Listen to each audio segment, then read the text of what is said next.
Alright, and welcome back to Zero Cool Gaming, and today we're going to be doing a review of a video game called Vanquish.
Alright, so what is this anime?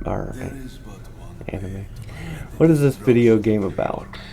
Well, it is a third-person action-adventure. You're wearing a suit of armor. You are given 4 weapons. Those weapons can be switched out as you go through the game. There are certain sections where you need to have certain types of weapons, and the game's pretty good about at least giving you the opportunity to get the right weapons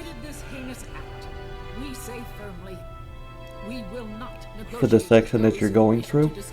But if you choose not to equip those weapons or pick them up, then, you know, it can make the game considerably more difficult.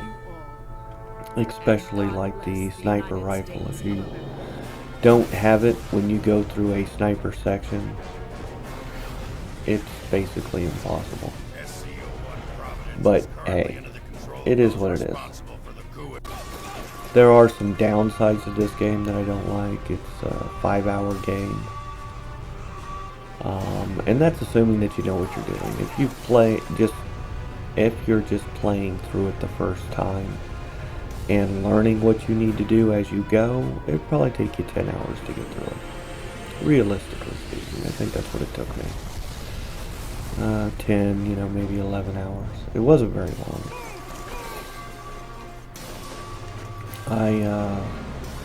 I played through the game once, and it was a one and done for me. It didn't have a horrible storyline, but it's not the best storyline out there. I mean, it's pretty generic in that respect. You gain different little upgrades to your bodysuit as you go through the game. Those upgrades help you to beat the guy at the end of the game.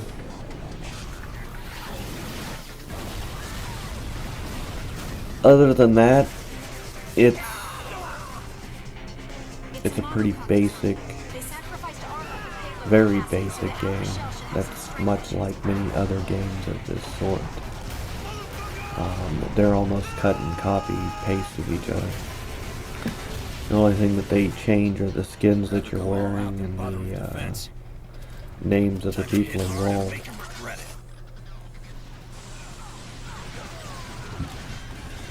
So, what is this particular story about? Well, it starts out with a attack on San Francisco with a microwave energy weapon. One of the things that I found funny is that it shows a bright red light that shoots down into San Francisco and destroys the city and the people. The reality is that there would be no red light. You wouldn't see anything from a microwave weapon.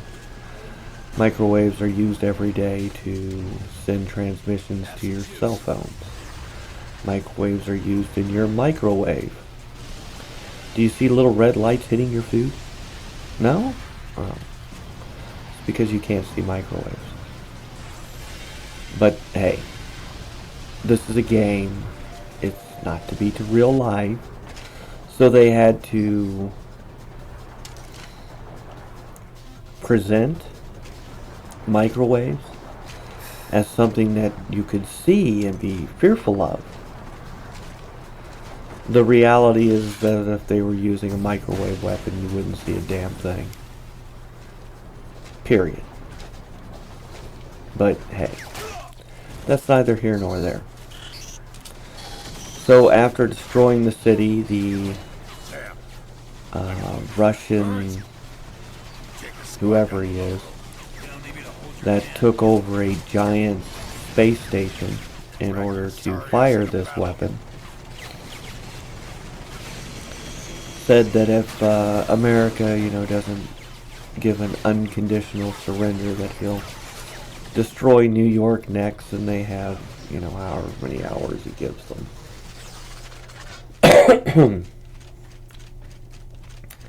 And of course, they send up a bunch of shuttles to attack this giant space station. And there's ships out there to defend the space station, plus the space station defenses as well. And then you got a giant space battle going on. Some of the ships, get inside, and then they launch their own ships and lose a bunch of those. And then finally you crash land in the space station itself. And you start fighting the automated armies of robotic defenders that are scattered throughout the entire innards of this gigantic space station, in an effort to, as far as your particular assignment, you're going after a rescue of a doctor who developed the suit that you're wearing and the power supply that he uses, as well as the power supply that this giant space station uses. So you're trying to rescue him, and the military is trying to shut down the weapon on the space station to prevent it from destroying New York. Got it. And while though you do work with the Marines, you're not under their direct control or under their command in any way.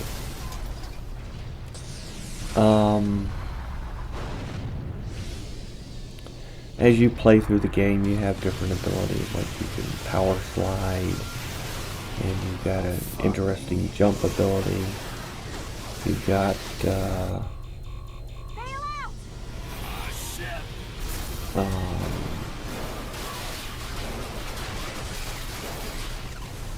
I wouldn't call it lock-on, but there is an auto-tracking on this game for your sights, unless you're on something like a turret. I'm sure our robot friend will be happy to see me. But you basically you fight your way through the Enough I go. drones, the robotic infantry that's in your way, and eventually you'll come up against your first boss in this game, which is a gigantic robot. Kind of looks like a mining robot, to be honest with you. And you got to take it down. And then after you take that down, you'll play through the game some more. You'll have some arguments with the Marines, and the Marines will, especially the one Marine, gives you a bunch of BS about conflicting orders and things like that. And then eventually you'll come across your first mini-boss, which is also your final boss, where you fight the guy who's wearing a suit similar to your own, but has a lot of upgrades to it. And you don't actually defeat him, but you do chase him off for a little while. And then you fight through some more of the robotic infantry. You go up against flying cars. You go up and you board a train that's supposed to take you across the city, and then they blow the tracks so that you crash halfway through your trip. So you hijack one of the flying cars. You try to help the Marines on board the train, and they crash land into the surface of the space station, or at least the surface of the area that you're in. And you continue on your mission to rescue the doctor. As you do so, you'll eventually end up crash landing your flying vehicle basically at the area of your second boss fight, which is the same kind of robot that you fought the first time in your first boss fight, but this one's fully functional, where the first one only had limited functionality and limited armor. This one has a upgraded armor set and full functionality. So it's actually quite a bit more difficult than the first one was. I think the first one took me 2 or 3 times to beat it. This one took me probably 9-10 times to beat it. It's very easy to die in certain sections of this boss fight, especially when it's firing its, you know, multiple missiles all at the same time at you. There are a few ways to mitigate the damage taken by this barrage of missiles, but if you're not prepared for it and you don't know it's coming, you'll most likely be caught out in the open and killed by it every time. You literally have to know the timings as to exactly when it's going to happen and prepare properly by getting behind the correct cover to prevent this type of barrage from killing you just outright.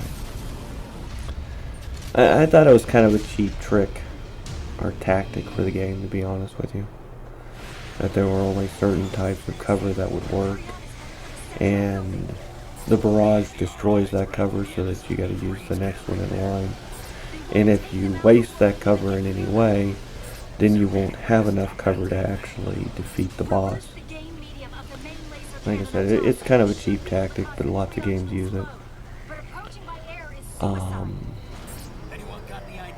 And when I say lots of games, I mean games like this that have this type of build to them. This is one of the tactics that they put into it that's fairly common. I think almost all of them have this sort of tactic implemented somewhere within the game itself, or it's reused several times within the game. Like I said, this wasn't my favorite game, truly. I played it once and I was done with it. But it was fun enough. I just wish that it was a little longer. They put, a little more time into developing the abilities that you could actually use and upgrade. But it is what it is. Okay, so continuing on with the story, we find that the President of the United States is working with the Russian operative that destroyed San Francisco. And apparently all this is being done to stabilize the world economy, or some other BS like that. Yeah, any way to avoid said kingdom scenario? Eventually, as all of this is going on in the background, what part of Marines complete the mission did you not understand? the Marine that you're working with says that he's going to stay behind to cover your rear, guard your rear while you go and find the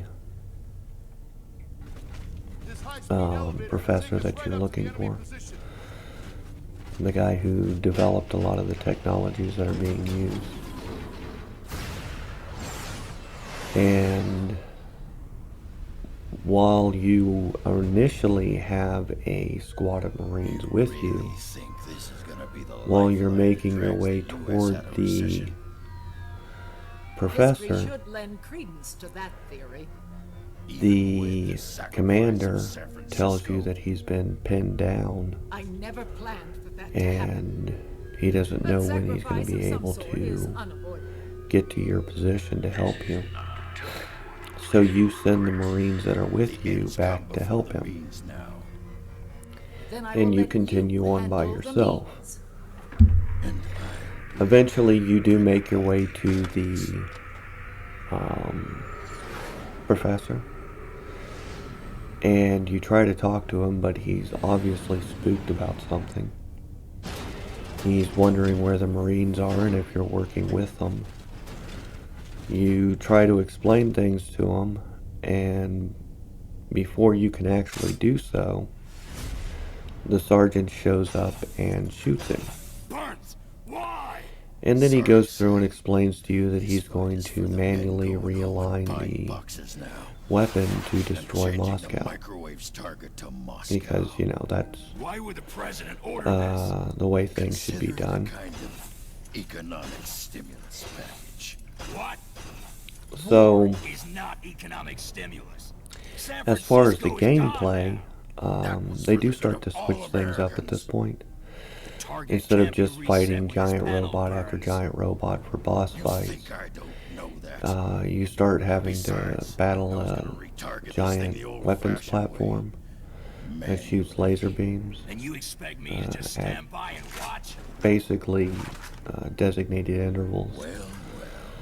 And eventually you take that down, then you have to fight a super robot type thing that can cloak itself and has almost in armor that cannot be penetrated. There is another word for that, but I'm not very good at pronouncing it. Impenetrable? Anyway, that's close enough.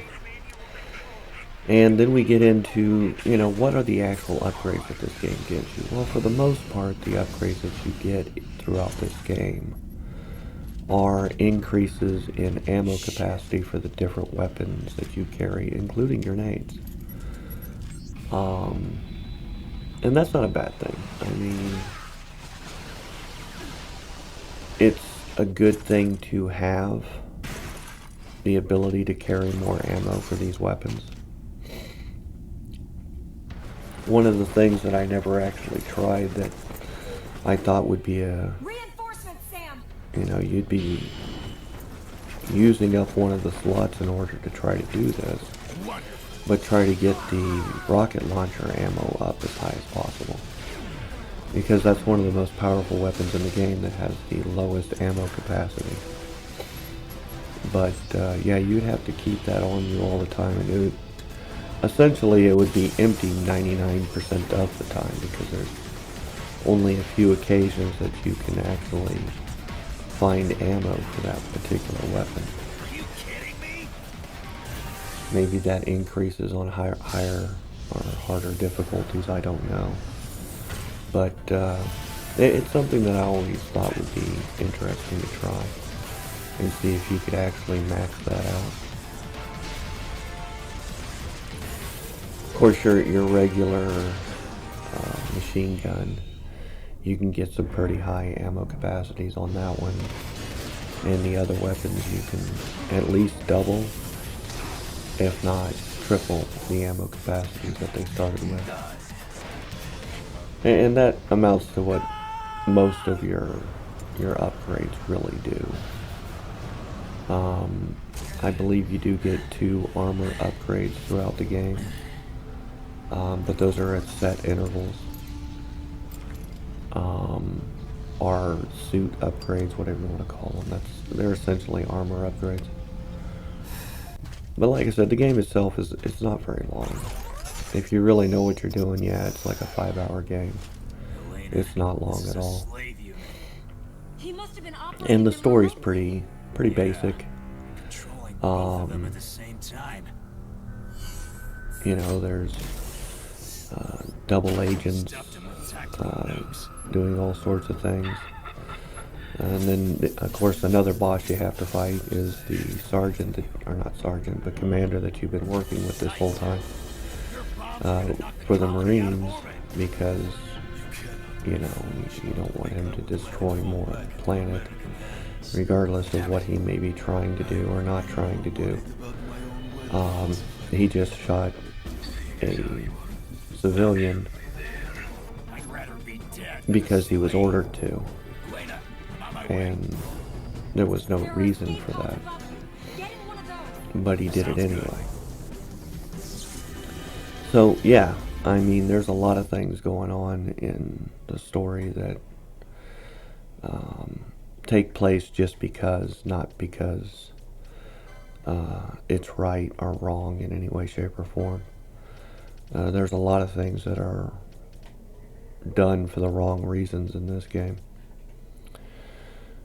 But regardless, it does make for, at the very least, a storyline that progresses in such a way that it's constantly providing you with new types of boss battles to engage with. And that in and of itself is a unique way, at the very least, of creating new boss battles, or presenting you with different kinds of bosses to fight with. Like I said, the very first part of the game is giant robots, and then after that it's mobile weapon platforms, and then you start getting into like super soldiers that you have to fight, and that's basically what this boss battle is. Against the commander is another super soldier that you have to fight with. And you've been working with him since the beginning of the game, so even though you think you know what his abilities are, you find that he's got a lot of different abilities that the game up to this point hasn't shown you at all. So that, I guess that's kind of what makes it a little different and unique. Alright, so after you defeat the commander, he has a change of heart and decides to help you out. And he sets the facility to shut down, and then he activates a tactical nuke that's within his armor to not only blow himself up, but the console, so that they can't bring the facilities back online, as well as a bunch of Marines that are standing around him pointing guns at him. So as you run off to go to another section of the ship to try and take the Russian operative captive, instead of fighting one, you end up fighting two of these suits of armor that are basically upgrades of your own. And after you defeat both of them, you find out that the Russian operative was not in either one of them. And then he informs you that he's set the entire place to blow, and he's expecting you to die along with it, because he's not going to allow the facility to fall back into, or fall back under U.S. control. And he had actually been controlling both of these suits of armor from a vessel that is relatively close to the facility, but still out in space. So of course you have to escape the facility, and you jump into an escape pod, and you barely make it out alive after getting knocked around a bit. And then you see the vessel that the Russian operative was in talking with other people who have more nefarious things that they want to do, and then his ship blasts off to go do those nefarious things. And then you see the end credits, and the end credits roll, and then you have to fight your way through the end credits with I don't know what you'd call that, a first person shooter type thing. Kind of like Duck Hunt. You blow up a bunch of different asteroids that are heading toward you with the faces of the different people who worked on the game. And then once you get through that, then you go into the normal type of credits. And that's basically what the game is. There's been several games that done this type of gameplay at the end of the game, where you have to continue playing through the credits to actually end the game. I don't know if I like it. I don't hate it, but especially when it's done like this, where it's a completely different type of gameplay, I don't see the point. But it is what it is. So the game is left open, like wide open, for a part 2, but they never made a part 2. But a lot of games do that. They leave it open for a part 2 at the end of the first one. It's a just in case type of thing, I guess. Would I have played a part 2 of this? I have no idea. I didn't hate this game. I just didn't like how short it was.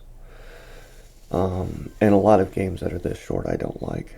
If you've watched my long plays over on YouTube, you'll see that I have a tendency to choose the longer games to play. Slower than this, sure. But still much longer games. I feel like I'm getting my money's worth out of games that are much longer. I mean, when I first started really getting into PC gaming, a lot of the games that I chose were 50 to 100 hours or more. And if it was less than that, I didn't feel like I was really getting my money's worth. Especially when you look at how expensive games are today. Because it's not just the game that you have to pay for today. And this is why I avoid new games pretty much wholeheartedly. Unless it's a older style game made today. And that's because of microtransactions that are within it. Loot boxes and all this other insanity where you can essentially pay to win or pay to play. And I don't agree with that form or style of game design at all. And I'm not going to engage with it. I'm not going to pay for it, and I'm certainly not going to pay more to play my game than what I already paid for that game. And a lot of these games, in truth, are designed in such a way that unless you pay more for the game, you can't get through it. And yeah, I completely reject that type of game design. Just wholeheartedly. Even when it comes to like free-to-play games. And most free-to-play, if not, and when I say most, I mean like damn near all of them are not free-to-play. They are free-to-play for the first 10 to 20 hours. At which point the game is designed to not allow you to progress unless you pay to progress. And they do this in several different ways. one of the ways that I'd seen is that basically every year, if you're not paying for the game, you're not really progressing after, like I said, the first 10-20 hours. But once you've been playing it for a year, all of your stats and everything will essentially reset to the new standard, and you're knocked all the way back to where you were basically at the beginning, a little bit above, but basically at the beginning. And you got to work your way back up to where you were, which will take another 10-20 hours, and then you're stuck there again. And then after another year, they'll reset the stats again, and you're back to where you basically started. And all this is done deliberately. It's to infuriate the player like myself that refuses to pay, and either get them to stop playing or get them to pay them to play. I'm a pretty stubborn person, and I really wanted to understand these mechanics. So I sat there and played one of these games for 3 years before I'd had enough of it.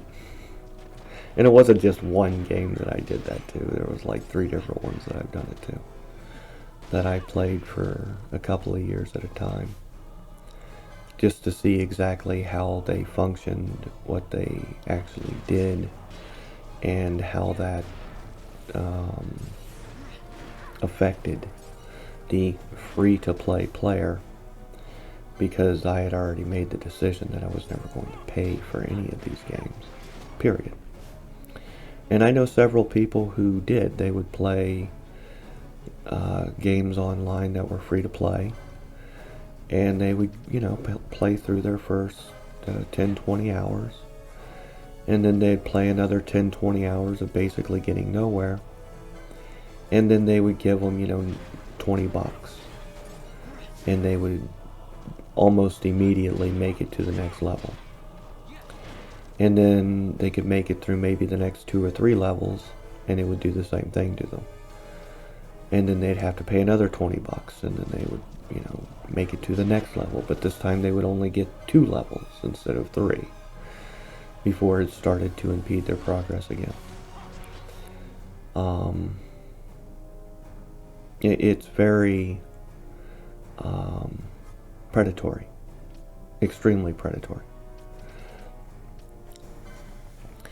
And we were talking about it one day, and I asked him, I was like, well, was it worth it? And he was like, well, the first $20 was. But by the time he had hit, it was either 60 or 80 bucks, it wasn't worth it anymore. And I was like, well, that's pretty much how all of them are, and some of them are more predatory than others. I never paid anything for any of them that I played, and that was my goal going in, was to see how far I could get without actually paying anything. And that's what I would suggest most anybody do.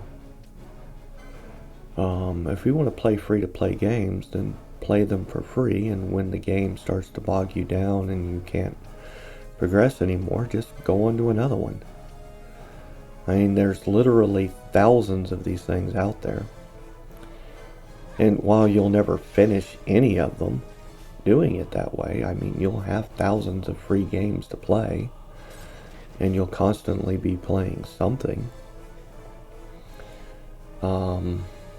But trying to get that through people's head is almost impossible, because they become attached to the games, they become attached to the storyline, they want to know more, and that's what gets them essentially addicted to paying for this free-to-play game.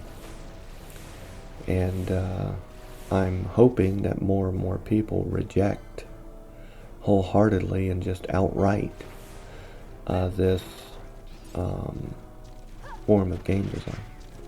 Because the only way we're going to get rid of it is for it to cost them more than they make to continue to create them. Anyway.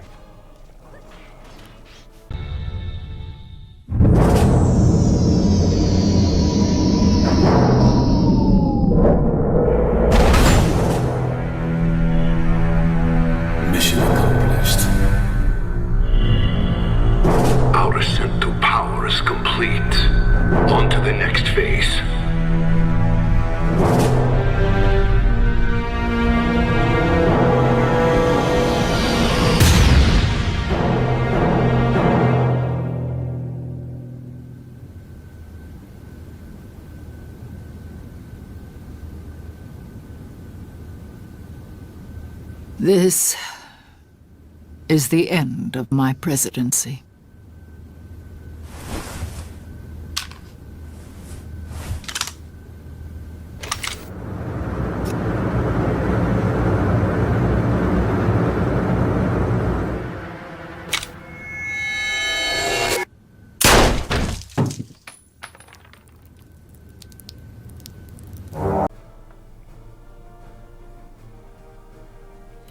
That's my rant for the day. I hope that you enjoy the rest of yours. If you could hit the like, subscribe, rumble, follow buttons, all that does help. And I will talk to you later.